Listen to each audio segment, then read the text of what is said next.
ஸ்ரீ சிவசங்கரா தேவனே, ஸ்ரீ சிவசங்கரா தேவனே. Shankaram Sivashankaram. Question from Govindan sir. Nammalvar பிறந்தபோது மற்ற குழந்தைகளைப் போல அவர் அழவில்லை. 16 ஆண்டுகள் பேசவும் இல்லை. மாயையை உருவாக்கும் பிறக்கும் குழந்தையின் சரீரத்தில் இருக்கும் சட என்னும் நாடிதான் அந்த குழந்தை பிறந்தவுடன் அழுகையை உருவாக்குகிறது என்றும், அந்த சட நாடியை வென்றதால் நம்மாழ்வார் சடகோபன் என்று பெயரிடப்பட்டார் என்றும் அவரது வரலாறு கூறுகிறது. இது சரிதானா? மனித உடலில் இருக்கும் சடநாடிதான் பிறக்கும் குழந்தையை அழ வைக்கிறதா? ஆனால் மருத்துவ விஞ்ஞானம் பிறக்கும் குழந்தையின் அழுகைதான் அதன் நுரையீரல் சுவாசத்தை முதலில் ட்ரிகர் செய்கிறது என்று கூறுகிறதே. அப்படியானால் பிறக்கும் குழந்தை எவ்வாறு அழத் துவங்குகிறது என்பதற்கு ஆன்மீகம் சொல்லும் விளக்கம் என்ன? நம்மாழ்வாருங்கிறது ஒரு சாதாரண மனித பிறவி அல்ல. அவர் சாட்சாத் ராமனாக இருந்தவர் தான் நம்மாழ்வாராக உலகத்தில் வந்தார். மதுரகவி ஆழ்வார் என்பவர் அயோத்திக்கு போகிறார் ராமனை தேடி. அங்கே ஒரு குரல் கேட்குது, நான் இங்கே இல்லை, இப்போது ஒரு வெளிச்சம் வரும், அது பின்னால் வா, நான் எங்கே இருக்கேன்னு காட்டுறேன்னு. அவர் அயோத்தி உத்தரப்பிரதேசிலேருந்து திருப்பியும் வராரு. வந்தால் தமிழ்நாட்டுக்கு வருது. திருநெல்வேலி மாவட்டத்தில் ஆழ்வார் திருநகரிங்கிற இடத்துக்கு போய் அங்கே இருக்கக்கூடிய ஒரு புளிய மரத்தினுடைய பொந்து இல்லையா, அதுக்கிட்ட நின்று போகுது. என்னடா எட்டி பார்க்குறாரு. அங்கே ஒரு சின்ன பையன் தவத்தில் ஆழ்ந்திருக்கான். அவன் சும்மா விளையாடுறதுக்கு உட்காந்துருக்கானா இல்லை நிஜமாகவே உயிர் இருக்கான்றதுக்காக ஒரு சின்ன கல் எடுத்து அவன் மேலே இப்படி போடுறாரு. உடம்பு அசையுது. சரி, இவன் முட்டாளா அறிவாளியாக பார்க்கலான்ட்டு அவர் ஒரு கேள்வி கேட்கிறார். செத்ததின் வயிற்றில் சிறியது பிறந்தால் எத்தை தின்னும் எங்கே கிடக்கும்? இந்த உடம்பு இருக்கு இல்லையா, இது சாகர விஷயம். இதுக்குள்ளே சிறியது என்றால் ஆத்மா, ஜோதி. அது பிறந்தால் எதை சாப்பிடும், எங்கே கிடக்கும்? உள்ளே இருந்து அப்படியே குரல் கேட்குது, அத்தை தின்னும் அங்கே கிடக்கும் அப்படின்னா. இப்போ நம்ம எல்லாருமே இந்த உலகத்தில் பிறக்கிற போது நம்முடைய உடம்பு ஒரு அப்பா அம்மா அவங்க உருவாக்குறாங்க. அதுக்குள்ளே இருக்கிற ஜோதி இருக்கு இல்லையா, அதுதான் கடவுள்னு சொல்லக்கூடியது. எல்லாவற்றையும் கடந்து நமக்குள்ளே இருக்கிறது தான் கடவுள். அது என்ன பண்ணுது, தன்னுடைய உடம்பையே சாப்பிடுது. அதனால தான் ஒரு பால் வடியும் முகத்தோடு இருக்கிற ஒரு பச்சிலம் குழந்தை உங்களை மாதிரி இப்போது தாடி மீசெல்லாம் வச்சுக்கிட்டு கொஞ்சம் வயசான ஆணாவோ பெண்ணாவோ மாறிப்போகுது. ஏன்னா அந்த ஆத்மா என்பது உங்கள் உடம்பு தான் சாப்பிடுது. அதனால தான் அதுக்கு அந்த முதுமை என்பது வருகிறது. அதனால் அத்தை தின்னும் அங்கே கிடக்கும், அந்த உடம்பையே சாப்பிடுவோம் அங்கே தான் கிடக்கும் அப்படிங்கிற வார்த்தையை சொல்கிறார். இது அவருடைய பூர்வீகம் ராமராய் இருந்தாருங்கிறதுக்கும் அவரை தேடிய மதுரகவி ஆழ்வார் அங்கே வரணுங்கிறதுக்கான காரண காரியங்கள். அவர் ரொம்ப பெரிய நிலை. நீங்கள் திருநெல்வேலி மாவட்டத்தில் திருக்குறுங்குடின்னு ஒரு இடம் இருக்குது. அந்த திருக்குறுங்குடியில் மலை மேலே மலைநம்பி பெருமாள் இருக்கார். அந்த மலைநம்பி பெருமாள் தான் நம்மாழ்வாராக பிறந்தது. அந்த அங்கே இருக்கக்கூடிய அதே ஜோதி தான் நம்மாழ்வாருங்கிற சரீரத்து வந்தது. அண்டு ரொம்ப பெரிய அவருடைய தத்துவங்கள் எல்லாமே சிம்பிளாக இருக்கும், ஆனால் ரொம்ப நல்லாயிருக்கும். அற்றது பற்றினில் உற்றது வீடுன்னு வரும். அதாவது பற்று போயிடுச்சுனாக்கா மோட்சத்துக்கு போயிட்டேன்னு அர்த்தம். ஒரே வரி தான், அற்றது பற்று எனில் உற்றது வீடு. இந்த மாதிரி அவருடைய ரொம்ப சிம்பிளான விஷயங்கள் இருக்கும். எல்லாம் மதுரகவி ஆழ்வார் தான் எழுதினார். அண்டு ஊவே சாமிநாத ஐயர், கிவா ஜெகநாதன் ரெண்டு பேரும் அந்த காலத்தில் மாட்டு வண்டி கட்டின்னு ஊராக போனாங்க. நம்முடைய பழைய சங்க இலக்கியங்கள் எல்லாம் ஓலையில் அழிஞ்சு போய் கரையான் சாப்பிட்டுட்டு இருந்தது. அப்போ அவங்க இந்த திருநெல்வேலி மாவட்டம் ஆழ்வார் திருநகரி இல்லையா, நம்மாழ்வாருடைய இடம், அங்கே போயிட்டு ப்ரே பண்ணுறாங்க. எங்களுக்கு இந்த மாதிரி ஓலசுடியே கிடைக்க மாட்டேன்னது, என்ன பண்ணுறது அப்படின்னு சொல்லி. பெருமாளுடைய ஊர்வலம் அந்த வழியாக போகுது. இவங்க ப்ரே பண்ண உடனே அந்த வீட்டுக்காரர் சொல்கிறார், எங்கள் வீட்டில் ஏதோ ஓலைங்கெல்லாம் இருக்குது, நீங்கள் வந்து பாருங்கன்னு. பார்த்தா இவங்க எதையெல்லாம் தேடி இருந்தாங்களோ அதெல்லாம் கிடச்சிது. அதனால் இன்றைக்கு நீங்கள் பார்த்து கொண்டிருக்கக்கூடிய பல்வேறு பக்தி இலக்கியங்கள் கிடைப்பதற்கு கூட நம்மாழ்வார் தான் காரணமாக இருந்தார் அப்படிங்கிறதும் வரலாறு. நம்மாழ்வார் 12 ஆழ்வார்களில் ஒருத்தர். மதுரகவி ஆழ்வாரும் 12 ஆழ்வார்களில் ஒருத்தர். இதுக்கு பின்னால் வந்தவங்க இருக்காங்க இல்லையா, அவங்கெல்லாம் ஆழ்வார்கள் வழிக்குறவர்கள்வாங்க. குறவன்னா குருன்னு அர்த்தம். குரு இல்லையா, அதை சமய குறவர்கள், சமய குருமார்கள் அப்படிங்கிற அர்த்தத்தில் சொல்கிறது. அவங்கெல்லாம் பின்னால் வந்தவங்க. அதில் தான் ராமானுஜர் வராரு, அதில் தான் பல்வேறு ஆட்கள், நாதமுனின்னு ஒருத்தர் வராரு, பல பேர் அதில் தான் வந்தவங்க. அந்த பழைய காலத்தில் இருந்த இலக்கியங்கள் அதில் எல்லாம் அழிஞ்சு போயிருந்தது இல்லையா, அதெல்லாம் பின்னால் இவங்களும் போய் தேடி கண்டுபிடிக்கிறாங்க. தேவாரம் திருவாசகம் எல்லாம் கூட சிதம்பரம் கோயிலில் ஒரு பாழடைஞ்ச ரூமுக்குள்ளே கிடந்தது. அதெல்லாம் நம்பி ஆண்டார் நம்பின்னு ஒருத்தர் போயிட்டு அவர் அங்கே இருக்கிற பிள்ளையார்கிட்ட கேட்குறாரு. பிள்ளையார் அவருக்கு அறிவு கொடுத்து அந்த ஓலைகள்லாம் கழிச்சு அப்படி தான் உங்கள் தேவாரம் திருவாசகம்லாம் வர ஆரம்பிச்சது. அதனால் இந்த காலத்தில் இருக்கிற மாதிரி பிரிண்டிங் மீடியா, டேப்பு, ஆடியோ, வீடியோலாம் இல்லாத ஒரு காலம். எல்லாம் ஓலையில் எழுதியிருந்தாங்க. அவங்களும் அவங்களுடைய 2வது ஜென்ரேஷன் சிஷ்யர்களும் இருக்கிற வரைக்கும் அதெல்லாம் கர்ண பரம்பரைன்றது. கர்ணன்னா காது, காதுக்குள்ளே பரம்பரையாக சொல்கிறது, இந்த மந்திரம் அந்த மந்திரம், இது கேட்டுக்கோ அது கேட்டுன்னு. அதனால் அதெல்லாம் அத்தன்டிக்காக ஸ்டோர் பண்ணுறதுக்கான வழிமுறைகள் இல்லை. இப்படி தான் ஒவ்வொன்றும் எதெல்லாம் காலம் கருதி தேவைப்படுறதோ அதெல்லாம் இப்படி தான் கிடச்சிது. பல விஷயங்கள் இப்படி தான். ஆனானப்பட்ட ஆதிசங்கரர் இதுக்கு போகிறாரு, காஷ்மீருக்கு. அந்த காலத்தில் காஷ்மீர் தான் ரொம்ப பெரிய அறிவாளிகள்லாம் இருக்கிற இடம். ஏன்னா அது சரஸ்வதியுடைய இடம் காஷ்மீர்ன்றது. அதே மாதிரி ராமானுஜர் காஷ்மீருக்கு போகிறார், கூரத்தாழ்வானை கூட கூட்டுட்டு போகிறாரு. மிகப்பெரிய ரெஃபரன்ஸ் லைப்ரரின்னு வாங்க இல்லையா, அதெல்லாம் அங்கே தான் இருந்தது. அதனால தான் காஷ்மீரில் இருக்கிறவங்களுக்கு இன்றைக்கி வரைக்கும் கூட காஷ்மீரி பண்டிட்ஸ் அப்படின்வாங்க. பண்டிட்னாக்கா எல்லாம் பெரிய பண்டிதர்கள், படித்தவங்க அப்படின்னு அர்த்தம். ஸோ அங்கேருந்து கொண்டு வந்து இதெல்லாம் பண்ணுறாங்க. அவங்க நாங்கள் புக்கெல்லாம் வெளியே விட மாட்டோன்னுறாங்க. அப்போ கூரத்தாழ்வான் சொல்கிறேன், நீங்கள் கவலைப்படாதீங்க, எனக்கு ஃபோட்டோகிராஃபிக் மெமரி, நான் ஒரு தடவை பார்த்துட்டேன்னா அப்படியே சொல்லுவேன், நான் சொல்ல நீங்கள் அதுக்கு பாஷ்யம் எழுதுங்க, நோட்ஸ் எழுதுங்கன்ட்டார். அப்படி தான் நம்மாழ்வார் அவருடைய குருவாகிய ஆளவந்தார் சுவாமிகள் சொன்ன அந்த இதுக்கெல்லாம் பாஷ்யம் அப்படி தான் எழுதினார். கூரத்தாழ்வான் சொல்ல அவர் எழுதினது. ஆதிசங்கரர் அதே மாதிரி தான்.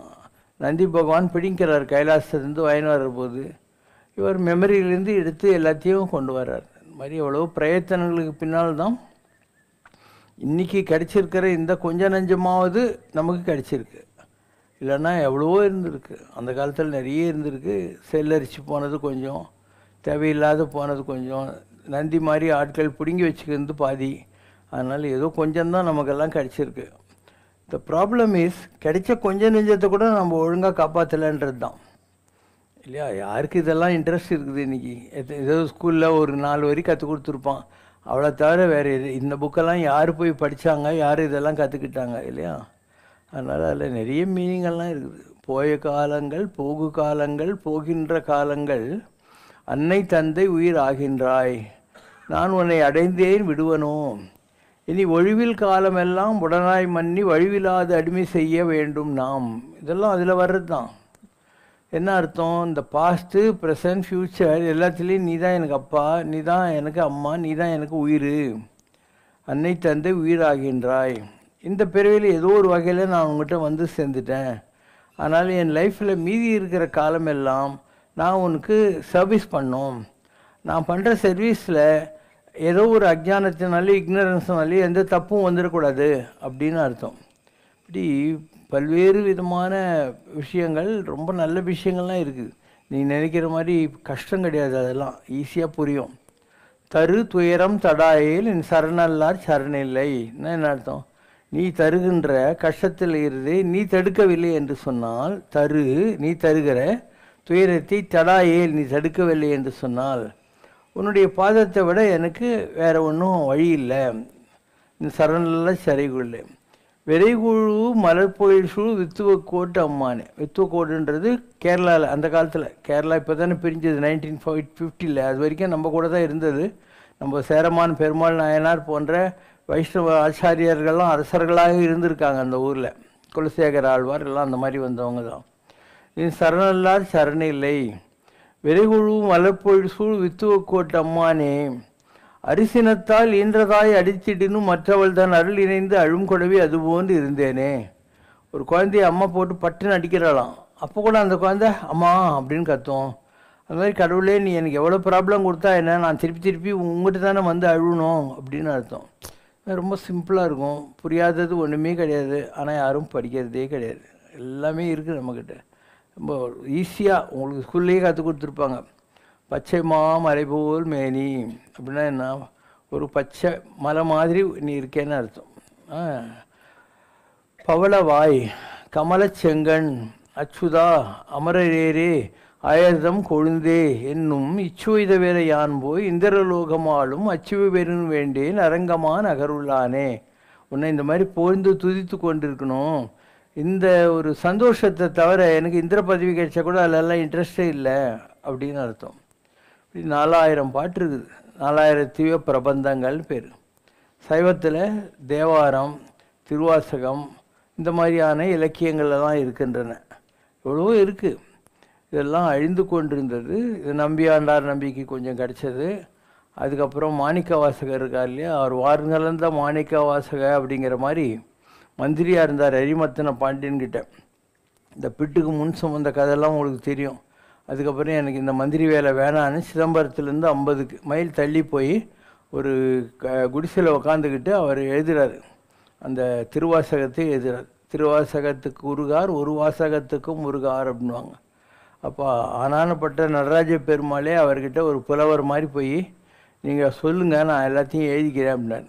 நிறைய பேர் இதை பண்ணியிருக்காங்க. வேதவியாசர் சொல்ல சொல்ல ஆனானப்பட்ட பிள்ளையார் எழுதுன்னு தான் உங்கள் மகாபாரதம். அந்த மாதிரி இவர் சொல்ல சொல்ல மாணிக்க வாசகர் இவர் எழுதுகிறார். யார்? நம்ம சிவபெருமானே எழுதுகிறார். மறுநாளோ அதுக்கு அடுத்த நாளோ பார்த்தா இந்த 5 படி இருக்கும் இல்லையா, சிதம்பரம் கோயிலில் பஞ்சாட்சர படின்னுவாங்க. அங்கே அந்த ஓலை சூடியெல்லாம் இருக்குது. திருவாசகம் திருவாதவூரன் ஓத, திருவாதவூரன் யார்? மாணிக்க வாசகன். அவன் ஓத திருச்சிற்றம்பலமுடையான எழுதியது ஒப்பம் அப்படின்னு நடராஜரே கையெழுத்து போட்டுக்கிறாராம். இப்படி கடவுளர்களாக வந்து காப்பாற்றி கொடுத்தார்கள். கடவுளர்கள் தான் இதெல்லாம் வர்றதுக்கு காரணமாகவே இருந்தாங்க.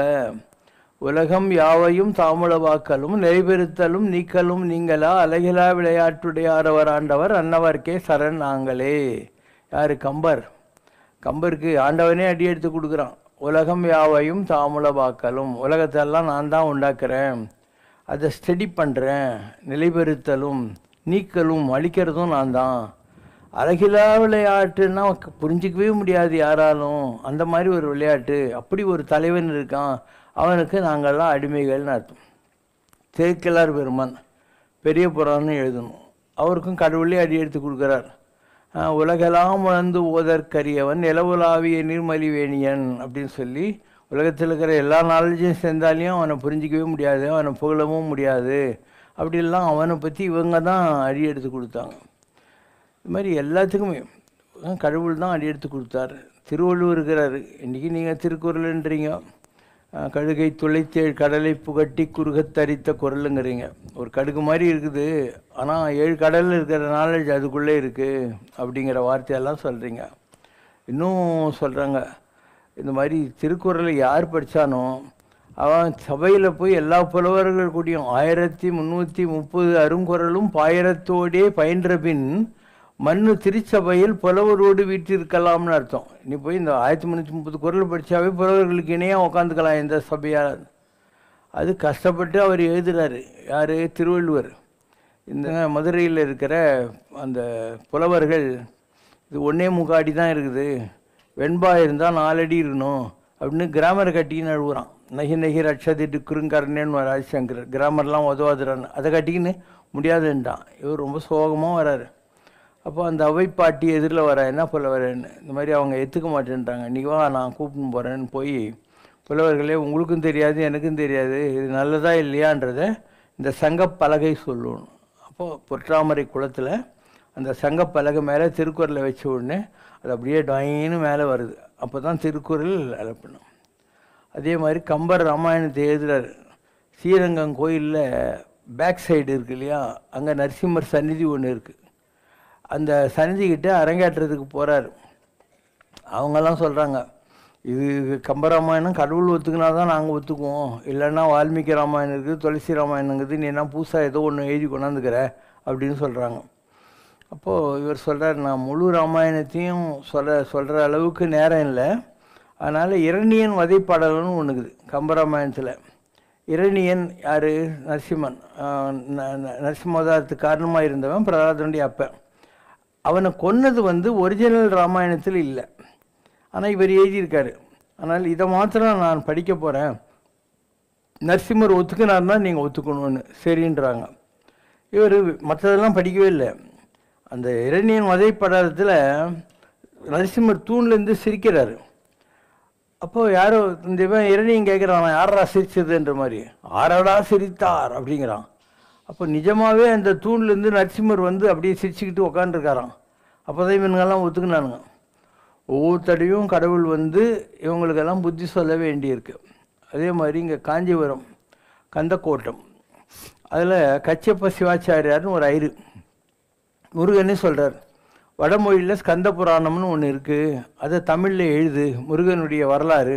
ஸ்கந்தன்னா முருகன், உலகத்தில் இருக்கிற ஆத்மாக்களுக்கு பற்றுக்கோடானவன். ஸ்கந்தான்னா பற்றுக்கோடுன்னு அர்த்தம், கொடி கொம்புன்னு வச்சுக்கோங்க. அந்த மாதிரி அவரே அடி எடுத்து கொடுத்து இவர் எழுதுகிறாரு. அப்போ கந்தக்கோட்டத்தில் அரங்கேற்றணும். இப்போ எல்லா புலவர்களும் சேர்ந்து சொல்கிறாங்க, இது நீ அரங்கேற்ற முடியாது, தொல்காப்பியத்தில் நீ எழுதியிருக்கிற கிராமர் டேலி ஆகலைன்ட்டானுங்க. என்னது? திகட சக்கரம் 5 உடையான் அப்படின்னு சொல்லிட்டு. அப்போது முருகர் ஒரு புலவர் வடிவத்தில் வர்றாரு. நீங்கள் தொல்காப்பியத்தை மாத்திரம் ஏன் பார்க்குறீங்க? தமிழில் வீரசோழியம்னு ஒரு கிராமர் புக் இருக்குது, அதில் இந்த மாதிரி பகுபத உறுப்பு இலக்கணம் புணர்ச்சி விதி இருக்குது அப்படின்னு சொல்லி அதை கோட் பண்ணி அதுக்கப்புறம் தான் கந்தபுராணத்தை எங்கள் காஞ்சிபுரத்தில் அரங்கேற்றுறாங்க. இப்படி வரிசையாக சொல்லினே போகலாம். இந்த தமிழ்நாட்டில் எவ்வளவோ நல்ல விஷயங்கள் அழிஞ்சு போயிருக்கும். ஒவ்வொரு தடவையும் கடவுள் தான் இன்டர்ஃபியர் பண்ணி அதை சப்போர்ட் பண்ணி அதுக்கப்புறம் தான் அதெல்லாம் வந்தது. சிவபெருமானியும் கேட்டவெல்லாங்கிறான், நக்கீரன்லாங்கிறான் இல்லையா, அவன்லாம் கடவுளுக்கே கோவம் வர்ற அளவுக்கு இரிட்டேட் பண்ணியிருக்கான். சபையில் நக்கீரன் ஒரு புலவன். ஸோ இவர் எழுதுகிறாரு, அதில் பெண்களுடைய கூந்தலுக்கு மனம் இருக்குது அப்படின்னு அந்த புக்கில் இருக்குது. உடனே நக்கீரர் இல்லை, அவங்க தலைக்கு சீக்காலாம் போட்டு குளிச்சுட்டு வாசனை திரவியங்கள் போகிறதுனால தான் அந்த கூந்தலில் மனம் இருக்குது அப்படின்னு சொல்கிறாரு. உடனே சிவபெருமான் கிட்டே சொல்கிறாங்க, நீங்கள் அரங்கேற்ற முடியாது, நக்கீரர் ஒத்துக்க மாட்டேன்றாருன்னு சொல்லிட்டு. அப்போது இவர் நீ சொல்லுறான்றாரு. அவன் சொல்கிறான், நெற்றிக்கண்ணி திறப்பினும் குற்றம் குற்றமேன்னு. அப்போ இவர் நக்கீரான்றாரு. அவன் எரிஞ்சு போடுறான். அதுக்கப்புறம் அவன் குஷ்ரோகம் குகையில் போய் கிடக்கிறான். அப்புறம் கடவுளே அவனுக்கு திருப்பியும் உயிர் கொடுக்குறாருன்றதெல்லாம் நம்முடைய புராணங்கள் இருக்கிற கதை. எப்பெல்லாம் ஒரு நல்ல இலக்கியம் இந்த மண்ணுக்கு வரணும்ன்ட்டு கடவுளே வந்தாரோ அப்போல்லாம் கூட பிரச்சனை தான் வந்துச்சு. யாரும் இதையெல்லாம் எடுக்கவே இல்லை. அந்த கவிதையில் இருக்கிற நயம் நல்ல விஷயங்கள் எதுவுமே மக்களுக்கு போகாத அளவு சொதப்பிட்டானுங்க. ஸோ அந்த மாதிரி இப்போ இவர் கேட்குற கேள்வியில் இருக்கிற விஷயம் இப்படி தான். Question from கல்யாண கிருஷ்ணன் ரவிசங்கர். கருடன் தனது தாயை அடிமை தலையிலிருந்து விடுவிக்க தேவலோகத்தில் இருக்கும் அமிர்த கலசத்தை எடுத்து வர வேண்டியிருந்தது. அமிர்தம் தேவர்களால் காக்கப்பட்டிருந்ததால் கருடன் தேவலோகத்திற்கு சென்று தேவர்களுடன் போரிட்டு அமிர்த கலசத்தை பெற்றான். பாபாஜி, அமிர்த கலசம் கதை பற்றி தயவு செய்து விளக்கவும். அமிர்தம் என்பது தேவர்களும் அசுரர்களும் பார்க்கடலை கடந்த போது அதில் வந்தது. அந்த பார்க்கடலை கடைந்த போது அதில் மகாலட்சுமி, ஊர்துவரேதஸ் என்ற ஒத்த கொம்பு குதிரை, கற்பக விருஷம், காமதேனு, இந்த மாதிரி நல்ல விஷயங்கள்லாம் வந்துச்சு. எல்லோரும் எனக்குன்னு வாங்கி போட்டானுங்க. அப்போ இந்த உலகத்தையே அழிக்கக்கூடிய ஒரு ஆழகால விஷம்னுவாங்க, ஆல்ஹால் அப்படின்வாங்க. இந்த உலகத்தை அழிக்கிற ஒரு மோசமான பாய்சன் அது வருது. எல்லோரும் ஓடுறாங்க, எனக்கு வேணாம் எனக்கு வேணான்னு. அப்போ சிவபெருமான் என்ன பண்ணுறாரு, சரி நீங்கள்லாம் நல்லா இருக்கிறதுக்காக நான் சாப்பிட்றேன் விஷத்தை அப்படின்னு சொல்லிட்டு அந்த விஷத்தை வாங்கி சாப்பிட்றாரு. அவர் கூட இருந்த சுந்தரர், ஆலகால சுந்தரர்னு பேர் அவருக்கு. அவர் சிவனுடைய கழுத்தை இப்படி பிடிச்சிக்கிறார், அந்த விஷம் கழுத்துக்கு கீழே போகக்கூடாதுன்னு. அதனால் சிவனுக்கு இந்த இடத்துல விஷம் இருக்கிறதுனால நீலகண்டன் ப்ளூவாக இருக்குது இல்லையா, அதனால் நீல கழுத்து உடையவன் அப்படின்னு அர்த்தம். இது உலகத்தில் மிகப்பெரிய விஷயம். பெயக்கண்டு நஞ்சு உண்டு அமைவர் நயத்தக்க நாகரீகம் வேண்டுபவர் உலகத்தில் நாகரிகன்றது பார்பர் ஷாப்புக்கு போய் ஹேர் கட்டிங் பண்ணி சென்ட் அடிச்சுக்கிறது இதெல்லாம் கிடையாது. மற்றவங்க நல்லா இருக்காக நாம் தியாகம் பண்ணுறது. பெயக்கண்டு நஞ்சு உண்டு அமைதெல்லாம் விஷத்தை கூட குடிக்கிறது. இதுதான் உலகத்தில் நயத்தக்க நாகரிகம். இன்னொரு திருக்குறள், முந்தை இருந்து நட்டோர் கொடுப்பின் நஞ்சும் முன்பர் நனிநாகரிகர். நமக்கு முன்னால் இருக்கிறவங்க out of friendship or love கொடுத்தா, ஈவன் விஷத்தை கொடுத்தா கூட நீ எடுத்துக்கோ அப்படின்னு அர்த்தம். ஸோ அப்படிப்பட்டவர்களுடைய வரலாறு தான் நாகரிகத்தினுடைய வரலாறு. இன்றைக்கி சாக்ரட்டிஸ் தான் உங்களுக்கு தெரியுது, இந்த உலகம் அவனுக்கு விஷத்தை தானே கொடுத்துச்சு. எவ்வளோ பேர் இந்த உலகம் ஏசு இருக்கார் எல்லாருக்கும் தெரியுது, அவரை சிலுவையில் தானே போட்டானுங்க. புத்தர் இருந்தார், அவருக்கு உணவில் விஷம் வச்சு கொன்னாங்களா இல்லையா இந்த உலகத்தில்? அது மாதிரி யார் இந்த உலகத்தில் வந்தாலும் அவங்களுக்கெல்லாம் கெட்டது தான் செய்யுது இந்த உலகம். ஆனாலும் அவங்களால தான் இந்த உலகம். உண்டாலம்மை உலகம் இந்திரர் அமிர்தம் உண்டலெனின் பழியுடன் வரின் கொள்ளலர் அயர்வீரர் புகழெனின் உயிரும் கொடுக்குவார். இந்த உலகம் ஏன் இயங்குகிறது, எப்படி இயங்குகிறது என்றால், இந்திரனுடைய அமிர்தமே கிடைத்தால் கூட பழிப்பாவத்தோடு வருதுன்னா வேணாயா அப்படின்வாங்களாம். புகழோடு வருகிறது என்று சொன்னால் உயிரையும் எடுத்துக்கோ அப்படின்வாங்க. புகழுக்காக உயிரையும் கொடுப்பாங்க. இப்படி ஒவ்வொருத்தருக்கும் ஒரு வேல்யூஸ் இருந்தது ஒவ்வொரு காலகட்டத்தில். அந்த மாதிரி வந்தபோது இப்போ இவரை பற்றி கேள்வி கேட்குறாங்க, கருடனை பற்றி கேள்வி கேட்குறாங்க. இந்த மாதிரி கேரக்டர்ஸை வச்சு நிறைய கதைகள் இருக்குது. இப்போ ராமலட்சுமணர்கள் ராமாயண யுத்த காலத்தில் மயங்கி கிடக்கிறாங்க. அப்போது கருட பகவான் என்ன பண்ணுறாரு, தன்னுடைய ரெக்கையை அவங்க மேலே அடித்து, ஏன்னா அவங்க நாகபாஷாணத்தில் கட்டுண்டு கிடக்கிறாங்க. அதனால் அந்த யுத்த காலத்தில் பறக்கிற போது அந்த கருடனுடைய காற்றுப்பட்டு நாகத்தில் மயங்கி கிடந்து இவங்கெல்லாம் எந்திரிச்சிடுறாங்க. அதனால் அவருக்கு ஒரு திமிரு வந்துச்சான். ஆனானப்பட்ட ராமலட்சுமணர்களையே நான் தான் உயிர் கொடுத்தேன் அப்படின்னு சொல்லிட்டு. ஆனால் அவருக்கே திருப்பியும் ஐயோ நான் ஆஃப்டர் ஆல் ராமருடைய வாகனம், காரு இல்லை ஸ்கூட்ரு, எனக்கு இந்த மாதிரி ஏன் திமிரான எண்ணெல்லாம் வருது அப்படின்னு நாரதர்கிட்ட போய், நாரதரே எனக்கு ஏன் இந்த மாதிரி வருது அப்படின்னு. எனக்கு தெரியாது, கைலாசத்தில் சிவபெருமான்கிட்ட காகபுஷண்டின்னு ஒருத்தர் இருக்கார், காகபுஜண்ட முனிவர், நீ அவர்கிட்ட போய் விளக்கம் கேளு அப்படின்னு. ஸோ இவர் போகிறாரு கைலாசத்துக்கு. அந்த கைலாசத்துலேருந்து ஒரு 4 மைல் இருக்கிற போது இவருக்கு மைண்டில் கிளியர் தாட்ஸ் எல்லாம் வந்துடுது, திமிரெல்லாம் போயிடுது, நல்லா சைலண்டாக ஆகி போயிடுறாரு. இருந்தாலையும் கஷ்டப்பட்டு அங்கே போய் காகபுஞ்சண்ட ரிஷிக்கிட்ட கேட்குறாரு, என்ன அதிசயம் தெரியல, எனக்கு கொஞ்சம் அகங்காரம் வந்துச்சு, உங்ககிட்ட போனால் விளக்கம் கிடைக்கும்னு சொல்லி சொன்னாங்க, அதுக்காக தான் உங்ககிட்ட வந்திருக்கேன், ஆனால் வர்றதுக்கு முன்னாடி எனக்கு டவுட்டெல்லாம் கிளியர் ஆகிடுச்சுன்னு. அப்போ காகபுஞ்சண்டி சொல்கிறார், அவர் யார், சிவபெருமான் எப்பயும் தவத்தில் இருப்பார், எப்பயாவது சிவன் இப்படி கண்ணை லேசாக திறந்து பார்க்குற போது, இப்போ உலகத்தில் மொரார்ஜி தேசாய் செத்து விட்டார், இந்திரா காந்தியை சுட்டுட்டாங்க, இப்போ நரேந்திர மோடிக்கிறான்னு சொல்கிற வேலை தான் வருது. அதாவது அந்தந்த நேரத்துக்கு கண்ணு முழிக்கிற போது என்ன நடந்துச்சு உலகத்தில்னு இவர் சொல்லுவார்.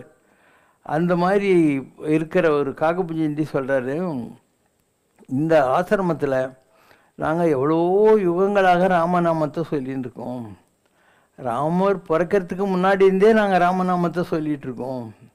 ஏன்னா ஓம் நமச்சிவாய, ஓம் நமோ நாராயணாய, இதில் இருக்கக்கூடிய மா, அதில் இருக்கக்கூடிய ரா, ரெண்டையும் சேர்த்தா ராமா. ஓம் நமோ நாராயணாய ரா, நமச்சிவாய மா, இந்த ரெண்டையும் சேர்த்தா வருது. அப்போது அது என்ன ராமருங்கிறது, சிவன் விஷ்ணு 2 பேரும் சேர்ந்தது. அந்த மாதிரி அதுக்கு என்ன பேர், பகவான். ஆதிசங்கர் கேட்குறார், கச்ச பகவான் யார், பகவான்னா யார்? அவர்கள் சொல்லுகிற விளக்கம், சங்கர நாராயண ஆத்ம ஏவ, சங்கரனாகவும் நாராயணனாகவும் இருக்கக்கூடிய ஆத்மாவுக்கு யார் சொந்தக்காரனோ அவன்தான் ராமா அப்படின்னு சொல்கிறேன். இதில் ஒரு பக்கம் நாராயணாட்சரம், ஒரு பக்கம் சிவாட்சரம், 2 சேர்ந்து ராமா வந்துடுது. அண்டு ராமாயணமே 2 அன்றில் பறவைகள் ஒன்றுத்து ஒன்று பிரிஞ்சு சோகத்தில் இருக்கிறத பார்த்துட்டு புத்திலிருந்து வந்த வால்மீகி ரிஷினால் எழுதப்பட்டது. எப்பயுமே ஒரு ட்ராமா நடக்குதுன்னா, ட்ராமாவுக்கு முதல்ல ஸ்க்ரீன் பிளே, ஸ்கிரிப்டு, பாத்திரங்கள், அவங்களுக்கு கோச்சிங், ரிஹர்சல் எல்லாம் முடிஞ்சு தான் ட்ராமா கூட்டின்னு வருவாங்க. அந்த மாதிரி ராமாயணம் என்பது முதலில் எழுதப்பட்டது. அப்புறம் அதில் நடிக்கிறதுக்கு வந்த பாத்திரங்கள் தான் நீங்கள் இந்த காலத்தில் பார்த்து கொண்டு இருக்கக்கூடிய ராமர், லக்ஷ்மணர், பரதர், சத்ருகன், நீங்கள் எல்லாருமே அப்படி வந்தவங்க தான். முதல்ல வந்தது ட்ராமா தான். முதல்ல விதையிலிருந்து தான் மரம் வரும். அது மாதிரி தி சீட்னுவாங்க, அதுதான் முதல்ல வந்ததுன்ற மாதிரி. அப்போ அவர் சொல்கிறார், எத்தனையோ யுகங்களாக இந்த ராமாங்கிற பேர் இருந்துக்கிட்டே இருக்குது அப்படின்னு சொல்லுவார். இன்னொரு வகையில் நீங்கள் பார்த்தீங்கன்னா தெலுங்கில் ராமா அப்படின்னா என்ன, வா தாயேன்னு அர்த்தம். அப்போ நம்ம அம்பாள் கூட இருக்கா, ராமா அப்படின்னா தாய், வாமா அப்படின்னு அர்த்தம். ஸோ அதில் நாராயணன் இருக்கார், சிவன் இருக்கார், பராசக்தி இருக்குது. அதனால தான் ராம மந்திரத்துக்கு அவ்வளோ ஒரு இம்பார்ட்டன்ஸ் இருக்குது. ஸோ அதனால தான் எங்கள் ஆசிரமத்துக்கு நான் எத்தனையோ வருஷமாக இதை சொல்லிகிட்ருக்கோம், அதனுடைய வைப்ரேஷன் தான் உன்னுடைய அகங்காரத்தெல்லாம் போக்குச்சு அப்படின்னு சொல்லுவாங்க. அதனால் நிறைய கதை இருக்குது, கருட பகவானை பற்றி நிறைய கதை இருக்குது. ஒரு நாகக்கன்னி இருந்தாள்.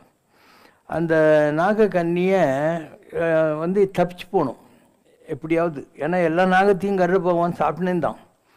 அதனால் அந்த நாகம் போய் சாமிக்கிட்ட கேட்குது, நான் என்ன பண்ணுறதுன்னு.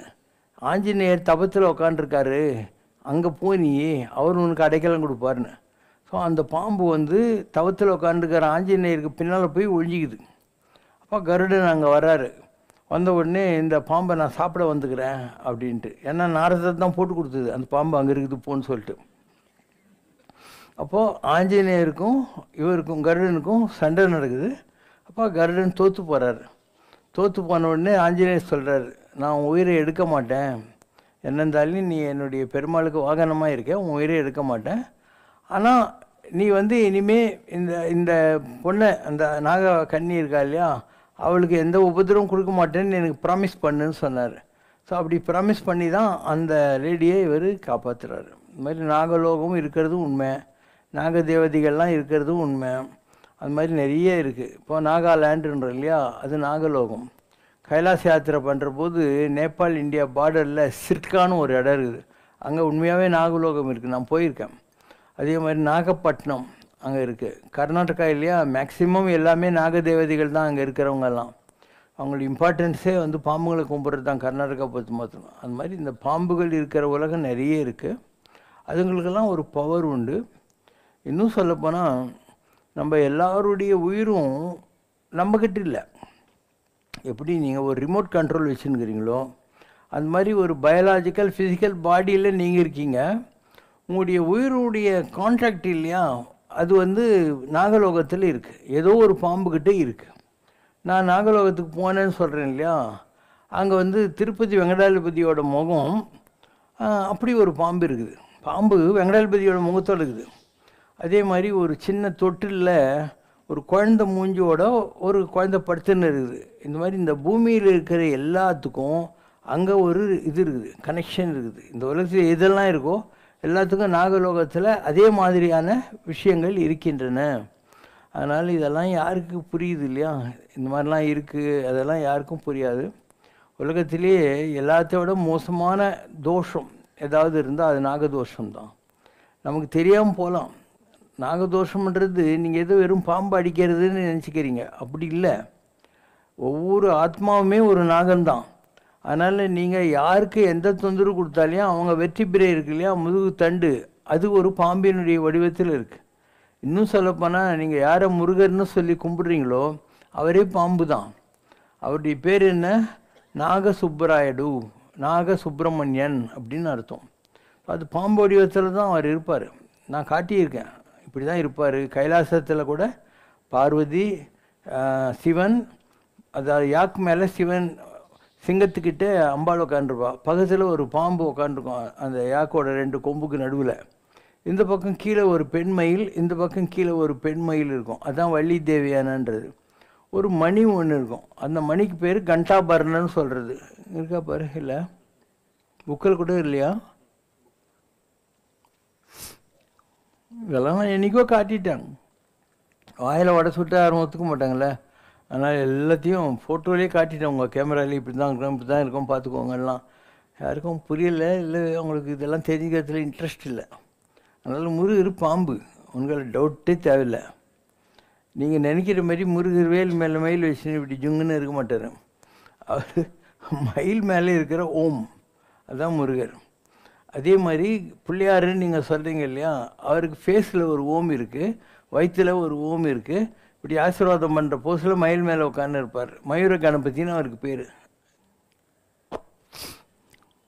நான் சொல்கிற பல விஷயங்கள் பெரிய பெரிய சாமியார்களுக்கு தெரியாது. ஏன்னா இதுக்கு ஆத்ம ஞானம் தேவைப்படும். இதில் இருக்குது பார்த்தீங்களா, 3ஆம் நம்பர் ஓம் மயில் மேலே, இதுதான் முருகர்னு சொல்லக்கூடியது. அதே மாதிரி கைலாசத்தில் சிவன் சொன்னேன்னு, இதோ தலையில் பெற சிவன், பக்கத்தில் கரும்பு வில்லு, கையில் கிளியோட அம்பாள், அதுக்கு பக்கத்தில் ஒரு யாக்கு இருக்குது, அதுக்கு மேலே உட்காந்துக்கிற பாம்பு இல்லையா, அதுதான் முருகர். இதுதான் ஒரு வள்ளி தேவியான 2. இந்த இடத்துல ஒரு மணி இருக்குது, இதுதான் கண்டாபரணன்றது. இது என்ன, விண்ணளந்த திருவடி. ஒரு அடியால் பலிச்சக்கரை தலை வச்சு இன்னொரு காலை இப்படி தூக்கினார்ல பெருமாள், அந்த திருவடி இதுதான் விண்ணளந்த திருவடி. இப்படி எல்லா கடவுளையும் எல்லா விதமான விஷயங்களையும் நான் ஏற்கனவே வெளிப்படுத்திட்டேன். ஆனால் யாருக்கும் இதிலெல்லாம் இன்ட்ரெஸ்ட் இல்லை. அதாவது இதெல்லாம் சீரியஸாக தெரிஞ்சுக்கணுன்னு ஆசை இருக்கணும் இல்லையா. பாபா சொல்கிற போது ஆகணும், அவ்வளோதான். நிஜமாக இந்த மாதிரிலாம் இருக்குது கொள்ளுது யாருக்கும் புரியறதில்ல. அதனால் முருகர் பாம்பு வடிவானவர் தான், அதில் உங்களுக்கு சந்தேகம் தேவையில்லை. ஸோ எந்த ஒரு பாம்பு இருந்தாலும் உங்கள் முதுகுத்தண்டில் இருக்கக்கூடிய அந்த குண்டலினி சக்தி இல்லையா, அதுக்கு இன்டர் கனெக்டடாக இருக்குது. அதனால் எந்த ஒரு ஆத்மாவாக இருந்தாலும் அவங்க முருகனுடைய அருள் வந்தப்புறம்தான் அடுத்தடிக்கே போக முடியும். முருகன் நம்ம முதுகுத்தண்டில் இருக்கார், நீ குண்டலினி யோகம் பண்ணுறது அதுதான். அது பண்ண உடனே உனக்கு 4வது சக்கரம் இருக்கு இல்லையா, அது ஆக்டிவைஸ் ஆகுது. அதுக்கப்புறம் உனக்கு இந்த இடத்துல அம்பாள் இருக்கா, இது 5வது சக்கரம். இந்த இடத்துல சிவன் இருக்கார், இது 6வது சக்கரம். அதுக்கு மேலே இந்த இடம் இருக்கு இல்லையா, இங்கேருந்து ஆகாசம் வரைக்கும் ஒரு ஜோதி போகுது, ஒரு டவர். ஸோ இது 7வது திரை. அதனால் 7 திரை இருக்குது. அந்த 7 திரைக்கு பின்னால் நான் கண்ட அதிசயம் என்னென்று சொல்வேன் அடின்னு வள்ளலார். 7 திரையும் விலகின பின்னால் நான் என்னெல்லாம் பார்த்தேன்னு எப்படி சொல்கிறது அப்படிங்கிற வார்த்தையை அவர் சொல்லுவார். சிவசங்கர பாபாவுக்கும் 7 திரையும் ஆக்டிவைஸ் ஆகிருக்குது. அதனால தான் உனக்கு தெரியாத எத்தனையோ விஷயங்கள் எனக்கு தெரியறதுக்கு காரணம், எத்தனையோ சாமியாருங்களுக்கு தெரியாத எத்தனையோ விஷயங்கள் எனக்கு தெரியறதுக்கு காரணம்லாம் அந்த 7வது திரை விலகிடுச்சு இல்லையா. அதனால் நாம் உயர்நிலையை அடைந்து விட்டோம். எல்லாருக்கும் இது கிடைக்காது. 4 சக்கரம் வர்றதே பெரிய கஷ்டம். இது என் தலையிலேருந்து போகிற ஜோதி, இந்த இடத்துலேருந்து போது பாரு ஒயிட்டாக. இது இந்த இடத்துல எனக்கு இருக்கக்கூடிய நெற்றிக்கண், நீளமாக ஒரு ஒளி வருது இல்லையா, அதுதான். இப்போ நான் இப்படி தான் உட்கார்ந்து இருக்கேன், எனக்கு பக்கத்தில் ஒரு வெள்ளை யானை இருக்கா, அதுதான் பிள்ளையார். இந்த இடத்துல இந்த மாதிரி எல்லாமே நான் காட்டிட்டேன். நான் மக்களுக்கு புரியல, நான் என்ன பண்ணுறது. நிஜமான ஆன்மீக அனுபவம் வரணும்னாக்கா ஆத்மா ஆக்டிவைஸ் ஆகணும். அதுதான் ஆத்ம ஞானம்னு சொல்லக்கூடியது. இது அந்த அளவுக்கு போனவங்கெல்லாம் நீ பார்க்குற பெரிய பெரிய மடாதிபதியெல்லாம் கூட அந்த நிலையில் இல்லை. யாரோ கொஞ்சம் பேர் இருப்பாங்க, ஒரு 5%, 10%. மற்ற 90% எல்லாம் புக்கு படிச்சுட்டு சொல்கிறவனுங்க தான். அவங்களுக்கு இந்த மாதிரியான அனுபவங்கள்லாம் கிடையவே கிடையாது. Question from Sainathan Sivasankar. அன்புள்ள இறைவா, உடலுக்குத்தான் கர்மா, ஆத்மா எதனாலும் பாதிக்கப்படாது. ஆனால் மனம்தான் இரண்டையும் பந்தத்தினால் சம்பந்தப்படுத்துவது. மனம் பிளாங்க் ஆவதுதான் அல்டிமேட் கோல். இருக்கும்போதே அந்த மனதை நெறிப்படுத்தி லட்சியத்தை அடைவது எப்படி? வெறும் மனம் இல்லை, ஒரு ரெட்டை மாட்டு வண்டியில் அது இருக்குன்னா 2 மாடு இருக்குது. அந்த மாதிரி நம்முடைய ஆத்மா தான் பேசஞ்சர், இந்த உடம்பு தான் வண்டி. இதை இயக்குகிற 2 மாடு இல்லை 2 குதிரை ஏதோ வச்சுக்கோ. அதில் ஒன்று மனசு, இன்னொன்று புத்தி, அறிவுன்னு வச்சுக்கோ. இப்போ மனசுங்கிறது என்ன, எமோஷ்னல். அதை சாப்பிடு, இந்த மாதிரி ஆசைப்படு, இது மாதிரி எல்லா ஆசைகளையும் தூண்டுகிற ஒரு எமோஷ்னல் இன்க்ரீடியன்ட் இல்லையா, அதுதான் மனம் என்பது. அறிவுன்றது என்ன, அற்றம் காக்கும் கருவி, செருவருக்கும் சென்றழிக்கலாகாத அரண். உன்னை எல்லா சூழ்நிலையிலிருந்தும் காப்பாற்றும். எவ்வளோ பெரிய விரோதியாக இருந்தாலையும் உங்கள்கிட்ட இருக்கிற அறிவை உங்கள்கிட்ட பிடுங்க முடியாது. நீ கன் வச்சுருந்தாக்கா பிடுங்கிடுவான், கத்தி வச்சுருந்தா பிடுங்கிடுவான். உங்கள்கிட்ட இருக்கிற அறிவை அவனால் பிடுங்க முடியாது. அதனால் 2 இருக்குது. மனம் ஒன்று எமோஷ்னல் மனம், இது rational. There is always a conflict between the emotional heart and the rational mind. ஒரு விஷயத்து மேலே மனசு ஆசைப்படுது, அப்போ அறிவு சொல்லுது வேணாம் அப்படின்னு சொல்லுது. அதாவது always there is a conflict. இப்போ உலகத்தில் யார் மனசில் வீக்காக இருக்கானோ அவன் இந்த மாதிரி ஆசைகளில் அடிமையாயிடுறான். யார் அறிவுக்கு கட்டுப்படுறானோ அவன் அந்த மாதிரியான விஷயங்கள்லேருந்து தன்னை காப்பாற்றி கொண்டு அதை விட உயர்ந்த நிலைகளை அடைகிறான். இதுதான் அந்த ரெண்டுத்துக்கும் உள்ள கான்ஃப்ளிக்டில் அறிவை கூர்மை பண்ணுறதுனால இது. ஆனால் அறிவினால் ஆவதுண்டோ பிரிதின் நோய் தன்னோய் போல் நோக்கா கடை. அறிவு இருந்து மற்றவங்கெல்லாம் கஷ்டப்படுற போது நமக்கு ஒரு பச்சாத்தாபம் வரலன்னு சொன்னாக்கா அது அறிவுனால என்ன use? Brain becomes a useless incel. அதனால் அந்த மாதிரி எமோஷ்னலான விஷயங்கள் உலகத்தில் நிறைய இருக்குது. அதுக்கு அறிவு பயன்படாது. இது எது ரைட்டு எது ராங்குன்னு சொல்கிறதுக்கு அறிவை யூஸ் பண்ணும். எப்பொருள் யார் யார் வாய் கேட்பினும் அப்பொருள் மெய்ப்பொருள் காண்பது அறிவு. எப்பொருள் எத்தன்மைத்தாயினும் அப்பொருள் மெய்ப்பொருள் காண்பது அறிவு. சென்ற இடத்தில் செல்ல விடாது நன்றின்பால் உயிப்பது அறிவு. இதெல்லாம் அறிவோட டெஃபினிஷன்ஸ். இது ஹார்ட் இருக்கு இல்லையா, இது எமோஷ்னல். அப்போ இந்த உலகத்தில் மக்கள்கிட்ட அன்பாக இருக்கிறதுக்கு, தன்னுடைய குடும்பம் அந்த மாதிரி அவங்கக்கிட்ட அனுசரணையாக வாழ்கிறதுக்கெல்லாம் இந்த எமோஷ்னல் ஹார்ட்டு தேவைப்படுது. நீ ரோட்டில் போயின்னுக்கிற போது ஒரு பெரிய குழி இருக்குது, அதுலேருந்து நீ விழக்கூடாது, அதெல்லாம் உனக்கு சொல்கிறது எது? உன்னுடைய அறிவு. அதனால் லைஃப்ன்றது ஒரு வண்டியில் நம்முடைய ஆத்மா பயணப்படுது. 2 குதிரை இல்லை 2 மாடு மாதிரி அறிவும் மனசும் இருக்குது. இந்த ரெண்டையும் பேலன்ஸ் பண்ணி ஹாய்ன்னு யார் ஓட்டுறானோ அவன் வண்டி நல்லா போகும். இல்லைன்னா இது ஒரு பக்கம் இருக்கும், அது ஒரு பக்கம் இருக்கும், இவன் வண்டியோட கொடை சாஞ்சிடுவான் கீழே. இதெல்லாம் கற்றுக் கொடுக்கறதுக்காக தான் நமக்கு நீதி நூல்கள், நம்ம பெரியவங்க உபதேசங்கள், சாஸ்திரங்கள் எல்லாம் அதுக்காக தான் வந்துச்சு. ஹவு டு பேலன்ஸ் அப்படின்னு சொல்லிட்டு இருக்கோம். நான் யூஎஸ் எல்லாம் போனபோது என்னை பேச சொல்லுவாங்க. நான் எம்ஐடி யூனிவர்சிட்டிலேயே பேசியிருக்கேன். அங்கே அவங்க சொல்லுவாங்க இந்த மாதிரி how to balance between this and that அப்படிங்கிற மாதிரி, அறிவையும் ஹார்ட்டையும் எப்படி பேலன்ஸ் பண்ணுறது அங்கிற மாதிரி அவங்க கேட்பாங்க. அதுக்கு ஒரு 1 hour லெக்சர் கொடுத்துருக்கேன் நான், எப்படி இதெல்லாம் பேலன்ஸ் பண்ணுறாங்க அப்படிங்கிறதுக்கு. எம்ஐடி யூனிவர்சிட்டியில் யாரோ ரெக்கார்டெல்லாம் பண்ணி வச்சுருப்பாங்க அந்த காலத்தில். ஸோ இந்த பேலன்சிங் ஆர்ட் இருக்கு இல்லையா, அது எல்லாருக்கும் வர்றது இல்லை. அதாவது யூ ஹவ் டு. எதுக்கு விரதம் இருக்கிறாங்க? நீ விரதம் இருக்கிற போது உன் மனசு ஆசைப்பட்டுனே இருக்கும், அதை சாப்பிடு இதை சாப்பிடு, அன்றைக்கி தான் உனக்கு போண்டா சாப்பிடணும், தயிரோட சாப்பிடணும், மசாலா தான் சாப்பிடணும் இருக்கும். அது என்ன ஆசைப்படும். நீ விரதம் இருக்கோ திமுறும். அப்போ நீ என்ன பண்ணுற? நான் இன்றைக்கி புரட்டாசி சனிக்கிழமை பெருமாளுக்கு இருக்கிறேன், சஷ்டி முருகனுக்கு இருக்கிறேன்னு ஒரு பயத்தில் கொஞ்சம் அப்படியே கண்ட்ரோல் பண்ணி டீ காஃபி குடித்து ஜூஸ் குடித்து கதை பண்ணுவேன். அன்றைக்கி நைட் நல்லா தூக்கம் வரும், மறுநாள் ஒழுங்காக டாய்லெட்லாம் வரும். உனக்கு ஒரு சந்தோஷம் கிடைக்கும். ஓ, நம்மளால் கூட விரதம்லாம் இருக்க முடியுது அப்படிங்கிற விஷயம் உனக்கு புரிய ஆரம்பிச்சிடும். அதனால் நீங்கள் நேச்சர் கியூர் ஆஸ்பத்திரிக்கெல்லாம் போனீங்க, அங்கே அருகம்புல் ஜூஸு, லைம் ஜூஸு இதெல்லாம் தான் 4 நாளைக்கு கொடுப்பாங்க. உனக்கு கொலை பட்டினி போடுவாங்க. அதுக்கு முன்னாடி எனிமா கொடுத்து உடம்புல இருக்கிற டாக்ஸின்ஸ் எல்லாம் வெளியே எடுத்துருவாங்க. இந்த 4 நாளும் ஜூஸ் தான் கொடுத்துன்னே இருப்பாங்க. அண்டு உனக்கு ஒவ்வொரு விதமான மசாஜ் கொடுப்பாங்க, அந்த உடம்புல இருக்கிற ஹீட்டு இதெல்லாம் எடுக்கிறதுக்காக.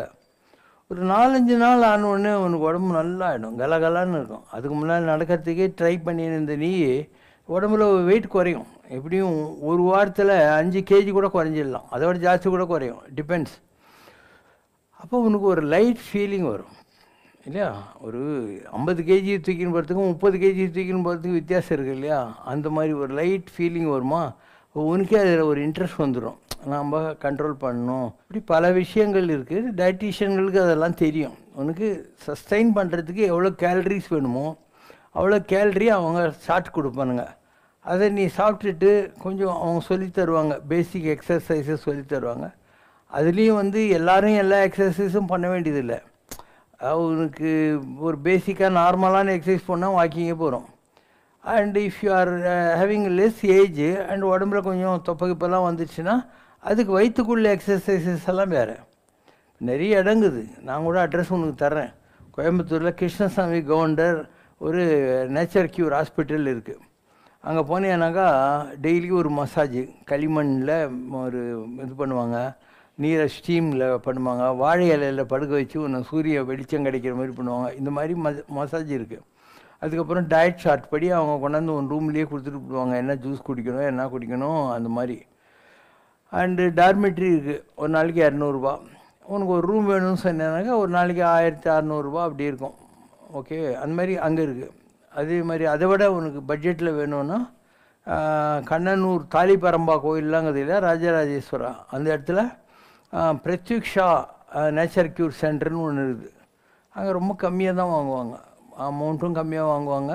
ட்ரீட்மெண்ட்லாம் வந்து மொத்தமே உனக்கு ஒரு 20,000 to 30,000 5 நாள் ட்ரீட்மெண்ட் எடுத்துன்னு 10 கிலோ குறைச்சிட்டு வந்துடலாம். நீ அங்கே இருக்குது. இப்படி என் படம் கூட அங்கே மாட்டி வச்சுருப்பாங்க.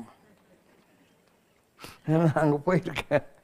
அந்த மாதிரி நிறைய இடங்கள் இருக்குது, கேரளாவில் நிறைய இடங்கள்ல இருக்குது. நீங்கள் அங்கெல்லாம் வந்து இது மாதிரி கற்றுக்கலாம். அதாவது உடம்பை எப்படி ஃபிட்டாக வச்சுக்கிறது, என்ன ஏது, என்ன மாதிரி சாப்பிட்ணும், எல்லாமே கற்றுக்கிறதுக்கு நிறைய இடங்கள் இருக்குது. அதனால் இந்த வெயிட் இருக்குது இல்லையா, அது ஒரு உபதிரவமான விஷயம். நிறைய பேருக்கு ஒரு when the going is good, உங்களுக்கு இதிலெல்லாம் இன்ட்ரெஸ்ட் இருக்குதுல்ல. இன்னும் அந்த மூட்டு வலி வந்து எழுறதுக்கு உட்காரத்துக்கு அதுக்கு இதுக்கெல்லாம் ப்ராப்ளம் வர்ற போது தான் எல்லாத்துக்குமே காரணம் என்ன இருக்குது, ஒன்றா பிபி இல்லை சுகரு, இந்த ரெண்டுல ஏதோ ஒன்று இம்பேலன்ஸ் ஆகுது.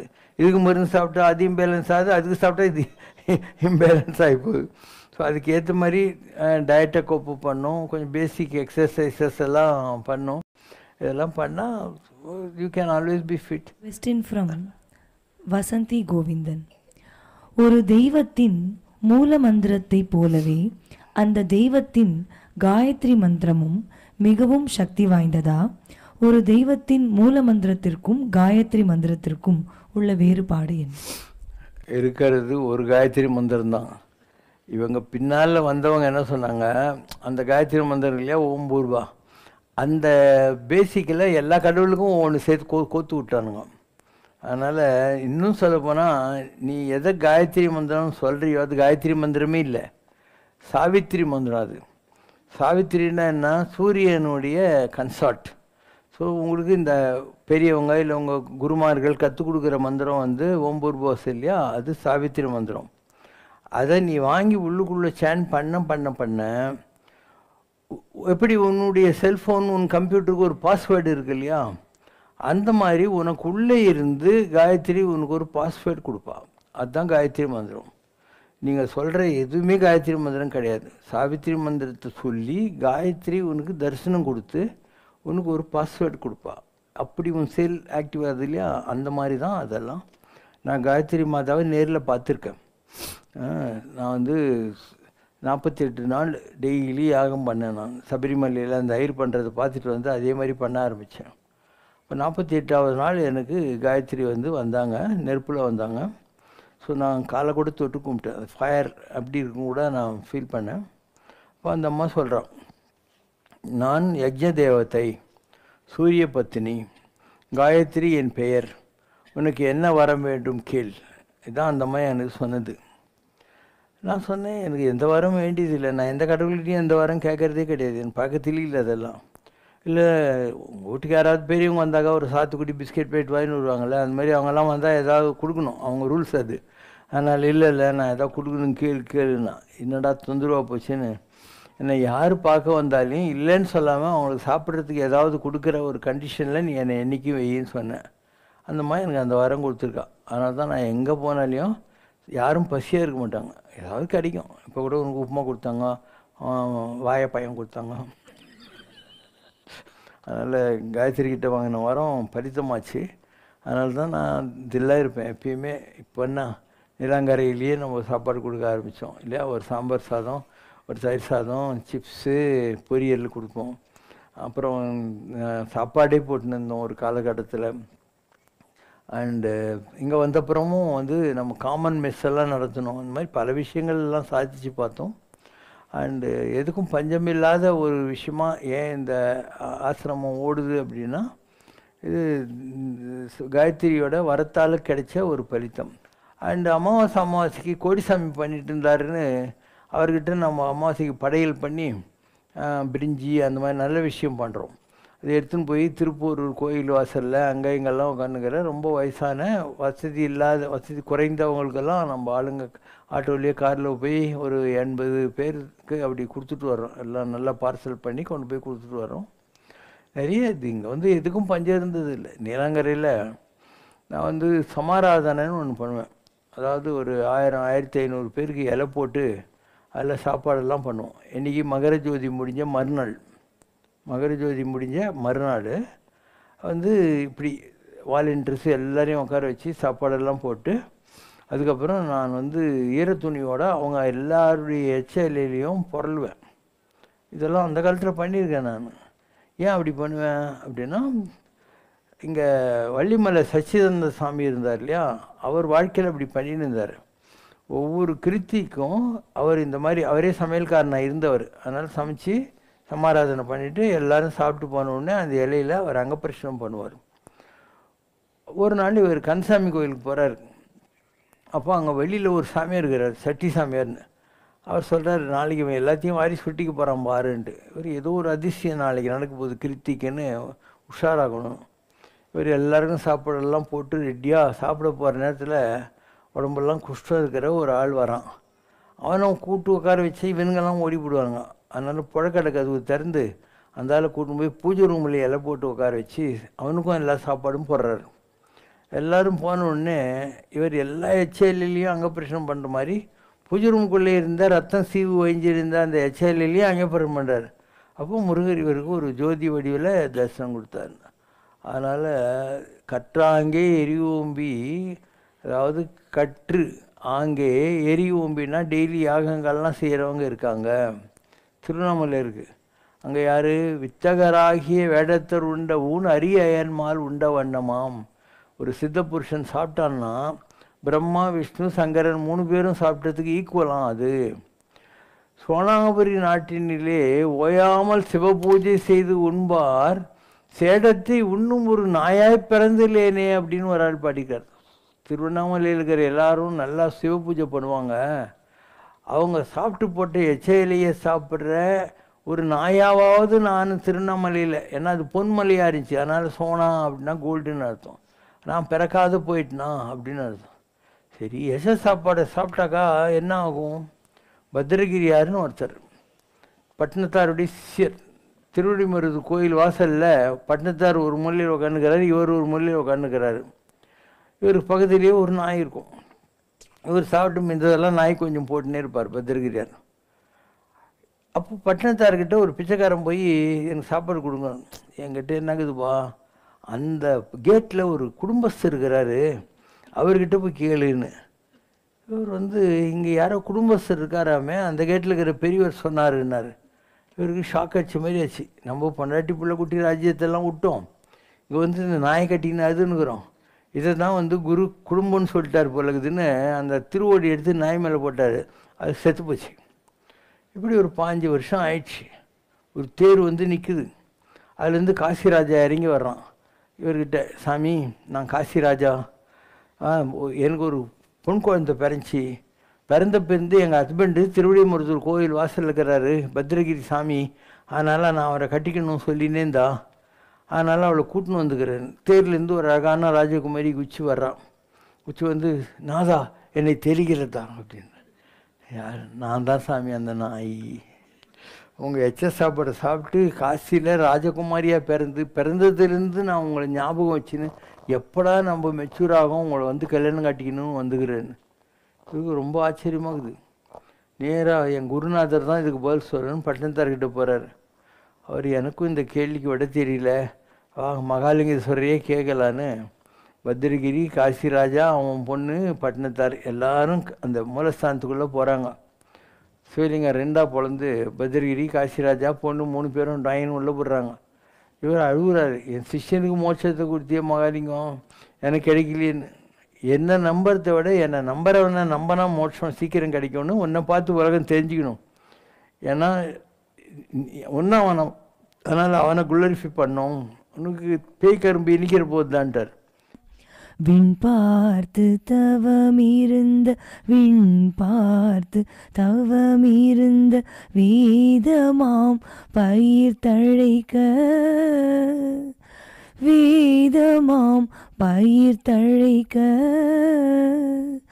கண் பார்த்து இறங்கி வந்த கருணையினும் கார்முகிலி சிவசங்கரா.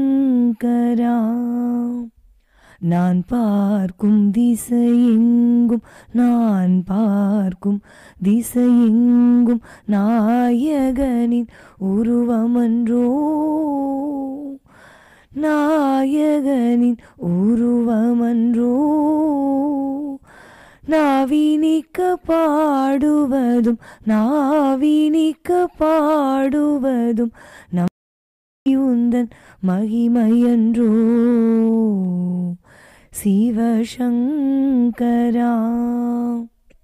மீன் பூத்த குளிரிரவில் மீன் பூத்த குளிரிரவில் மீட்டுகின்ற யாழொலியில் குறை ஒன்றுமில்லை மறைமூர்த்தி கண்ணா, குறை ஒன்றும் இல்லை கண்ணா, குறை ஒன்றுமில்லை கோவிந்தா.